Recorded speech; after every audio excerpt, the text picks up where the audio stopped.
And so this poem was sort of what came out of all those thoughts. And I think I'm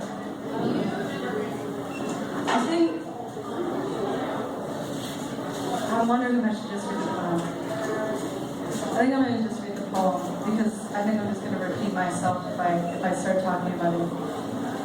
All of the stuff that was said in the beginning of this poem, all of this happened. The original list was like 20 things long about the places that I went searching for help.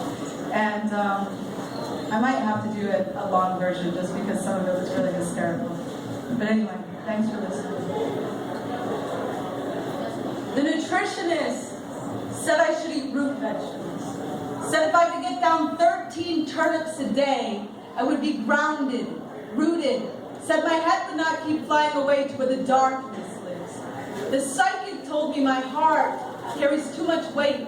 Said for $20 she'd tell me what to do. I handled the 20. She said, stop worrying, darling, you will find a good man soon. The first psychotherapist said I should spend 3 hours a day sitting in a dark closet with my eyes closed, my ears plugged. I tried it once, but couldn't stop thinking about how gay it was to be sitting in the closet.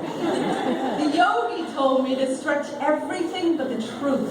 Said to focus on the out-breath. Said everyone finds happiness if they can care more about what they give than what they get. The pharmacist said Klonopin, Lamictal, lithium, Xanax. The doctor said an antipsychotic might help me forget what the trauma said. The trauma said, don't write this poem. Nobody wants to hear you cry about the grief inside your bones. But my bones said, Tyler Clemente dove into the Hudson River, convinced he was entirely alone. My bones said, write the poem. To the lamplight, considering the riverbed. To the chandelier of your faith, hanging by a thread. To every day you could not get out of bed. To the bullseye of your wrist. To anyone who has ever wanted to die. I have been told sometimes the most healing thing we can do is remind ourselves over and over and over. Other people feel this too. The tomorrow that has come and gone, and it has not gotten better. When you are half finished writing that letter to your mother that says, I swear to God I tried, but when I thought I'd hit bottom, it started hitting back. There is no bruise. Like the bruised loneliness kicks into the spine. So let me tell you, I know there were days it looks like the whole world is dancing in the streets while you break down like the doors of their looted buildings. You are not alone. And wondering who will be convicted of the crime of insisting you keep loading your grief into the chamber of your shame. You are not weak just because your heart feels so heavy. I have never met a heavy heart that wasn't a phone booth with a red cape inside. Some people will never understand the kind of superpower it takes for some people to just walk outside. Some days I know my smile looks like a gutter on a falling house, but my hands are always holding tight to the ripcord of believing a life can be rich like the soil, can make food of decay, turn wound into highway.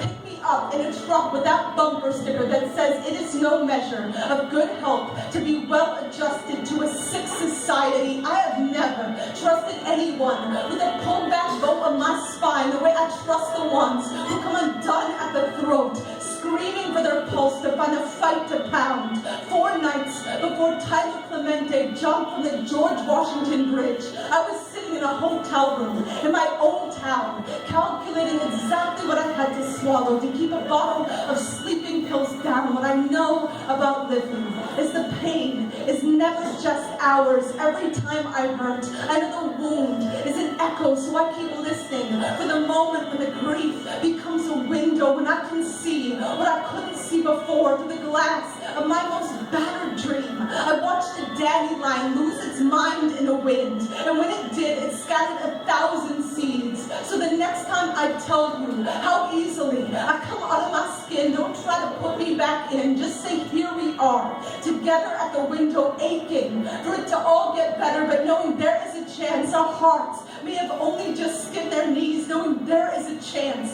the worst day might still be coming. Let me say right now, for the record, I am still going to be here, asking this world to dance, even if it keeps stepping on my holy feet. You stay here with me, okay? You stay here with me, raising your bite against the bitter dark, your bright longing, your brilliant fist of lost friend. If the only thing we have to gain instead other. My God, that is plenty.